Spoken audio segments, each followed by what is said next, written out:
Now, welcome to another edition of News from Naboo with Thor's Lightning Takes, where we will be discussing The Bad Batch, I think, but we will not be discussing any spoilers or talking really about the episodes from today, which is maybe a little unusual, but I will have a review of them on my other channel later today. Instead, we're kind of going to talk about some of the producers' discussions and interviews and stuff that might be coming in the season, but is not related to today's episodes. Yeah, so no spoilers if you haven't seen it yet. But definitely stuff to get you more interested in the upcoming season. I guess you should say the rest of the season of The Bad Batch. The story is coming from Star Wars Newsnet today. There was an interview with the Bad Batch producers, Brad Rau and Jennifer Corbett. They kind of discussed some of the connections that this season will have with other Star Wars live-action projects. We kind of talked about that yesterday a bit, didn't we? We did. We got into it a little bit. I mean, there is a huge space now between the prequels and the original trilogies that's continuously getting new content to kind of fill in how that time was running, what happened, how the Empire gained power, when the rebellion started forming, all that good stuff. Yeah. Called The Dark Times. So this project got to have their official, Lucasfilm story group rep. Anytime they did a story talk, who got to sit in and kind of make sure that they didn't mess with the other stories. Well, that's what the point of the story group is, right? To make sure there's... It's supposed to be. it's supposed to be, yeah. Make sure there's cohesion and no one's stepping on anybody else's foot without knowing and, destroying the continuity. So they said, where we are in Bad Batch, it's a bit early into the era of the Empire, that we're far enough away from Obi-Wan and Andor, but that's not to say that some of the storylines that we have don't affect those shows. We really rely on, the Lucasfilm story group, who's with us whenever we have story conferences, commenting on storylines if they're veering into territory that could affect other things that are either in development or currently being made. But so far, we haven't been told, no, you can't do this because of this. It's really more of a collaboration than just making sure we're telling the best stories without affecting other stories. Well, yeah. People love continuity. Important. I mean, what's the point of having a shared universe if you don't have continuity, right? Right. I mean, it all sounds good on paper, but I can't forget the fact that The Bad Batch overwrote a comic book. It did. It certainly did. It overwrites the Canon comic book.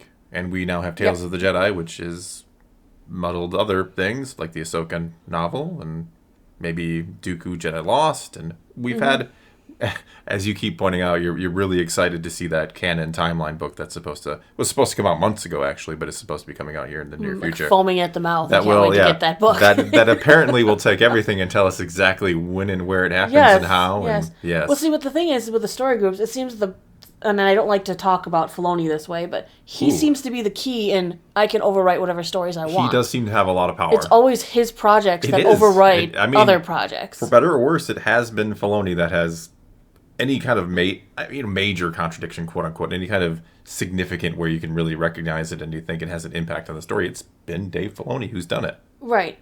I think the biggest problem was Disney's promise. Disney promised us that all of canon, all the publishing, all of the books, everything would be comics, TV shows. They write it on the side of an action figure box. It's all canon. Yes. And then they turn around and they say, well, there's tiers to the canon. If we're putting it on Disney Plus or on a movie theater screen, it's top priority. Anything other than that, they go, It trickles down. I mean, that's not too different from how it was back in the EU day. There were different levels of canon. Yeah.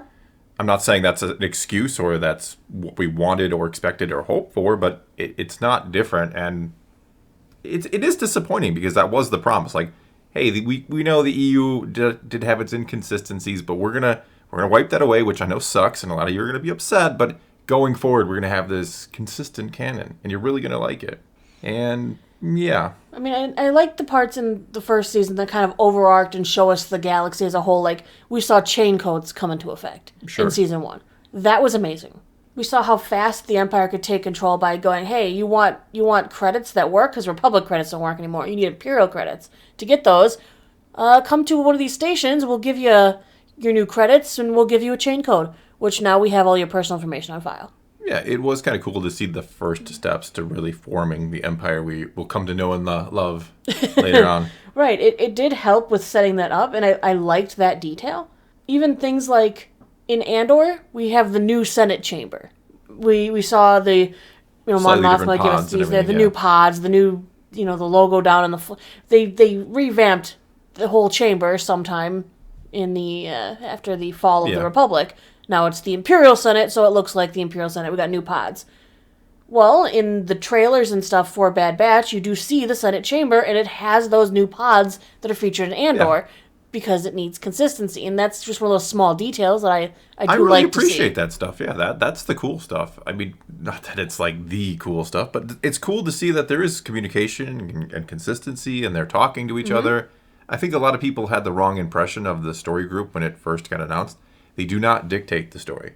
No. For better or worse, there is seemingly nobody who has like a central authority when it comes to the story. Maybe Filoni does to some extent. Obviously, we've talked before moments ago about his ability to overwrite, but there seems to be no central like Kevin Feige who is like the end of the line where his say is the say and he kind of dictates everything. Seems to not be the case at Lucasfilm. For better or worse, I guess. I mean, the producers talked about how they think it's exciting. We're going to be seeing the Senate, that they're doing something political, sort of a noir vibe type thing going on. They wanted to feel very much like Clone Wars, even maybe the prequel era, so they said they had fun doing those episodes. Cool. It was interesting because in the trailer, it's Omega who's spying in on the Senate chamber. Yeah, very strange. It looks like they're looking at the destruction of Kamino on the big screen behind Palpatine, and so she's at the Imperial Senate, which is... I can't wait to see where that goes. Yep. I can't wait to see where that goes. In another interview with IGN, Raw kind of discussed those cameos we're going to be seeing. And we know we're going to see Gunji. We know we're going to see Cody. We know we saw 2 seconds of Bail Organa in the trailer. Sure, yeah. We saw Palpatine. I wonder what other cameos we could expect. I mean, if they're worried about crossing over with other projects and everything, I mean, seeing Bail is a step, too, because we know he's in the upcoming Kenobi show. We know he's got Leia at this point. Yeah. We know that Leia actually eventually cameoed in Rebels as well, She did, so yeah. Is it possible we see her? Is it possible we see Brea? Or I don't know. We're going to see maybe some other senators that we might know and remember. I mean, seeing Leia would be seeing Mon. an infant at this point. Mon would be really cool, I think, just because of how great she's been in Andor. Mm-hmm. And not to mention, Genevieve O'Reilly could easily voice the character. Well, I think she almost certainly. I mean, I would love to see that, yes. I would be stunned if she didn't.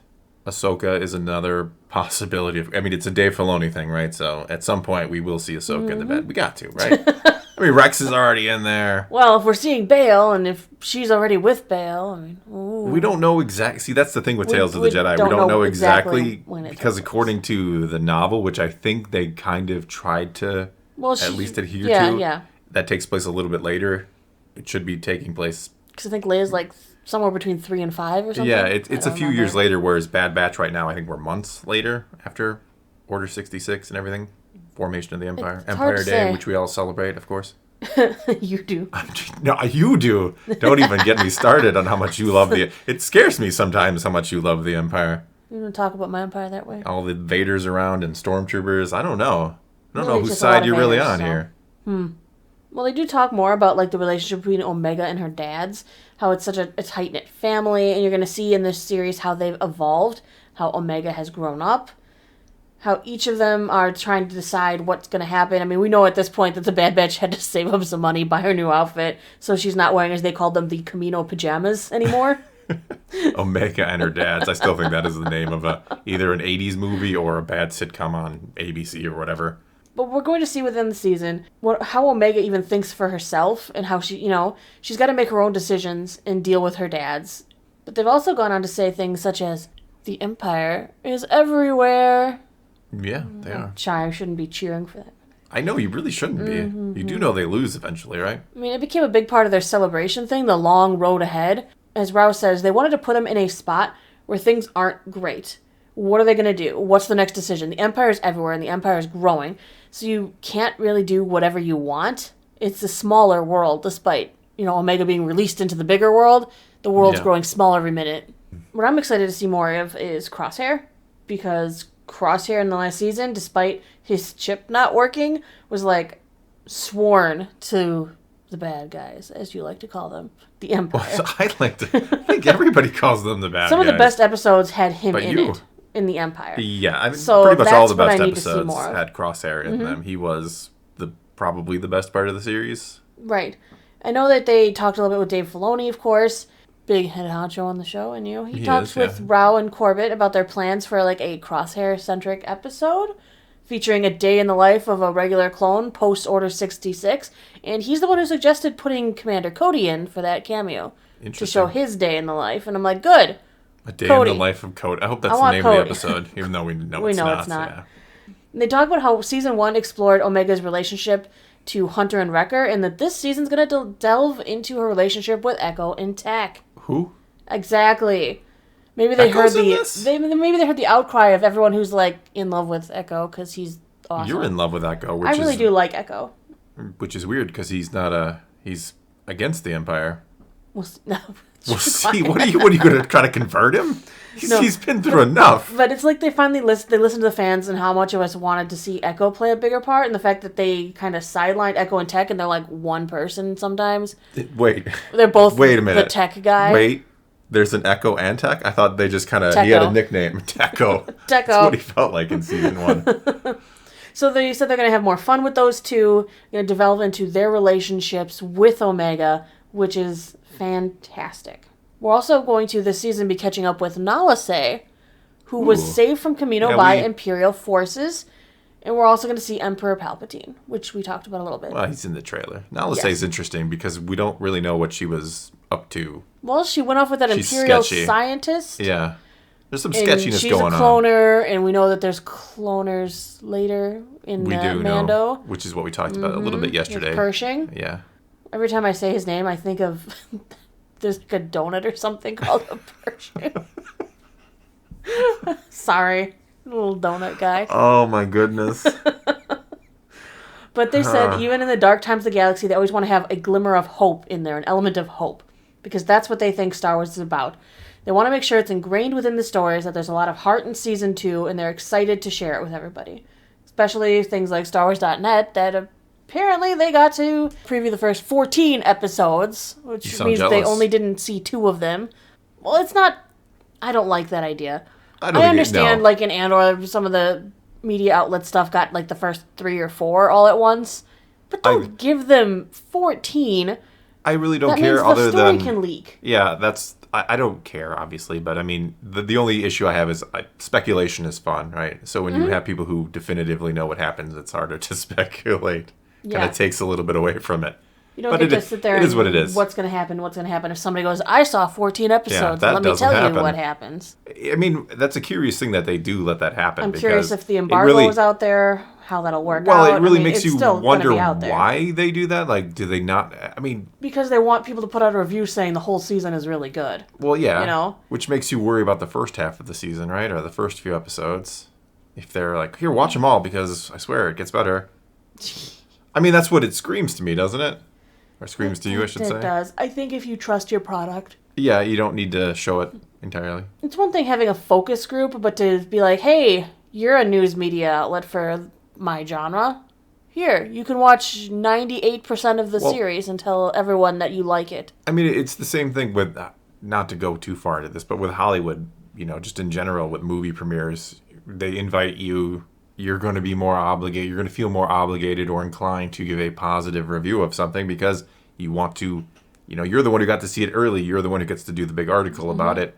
Again, I'm not talking anything about Star Wars. Well, and you might be nervous that if you say negatively about it, they're not going to let you have it again. That's what I'm getting at. When they do you that big of a favor, you're going to try to return the favor, right? And I'm not saying that's the case here. I haven't read the review. I don't want to know I don't want anything really spoiled for the season. No, I mean, it's a spoiler-free review, but at the same time, I don't want to know. Spoiler-free still kind of... I want to start making my own opinions. Yeah, I just wish they wouldn't do that, because I don't want anything so concrete and definitive out there about the series that I'm going to spend the next 2 months watching. Bingo. Or 3 months, I should say. So, it is what it is, though.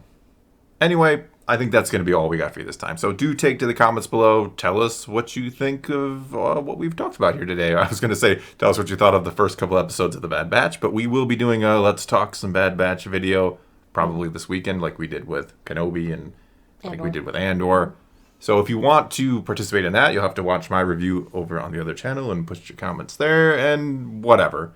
You know what to do. Leave your comments below on this video. Let's talk some Star Wars. And until next time, thanks for watching.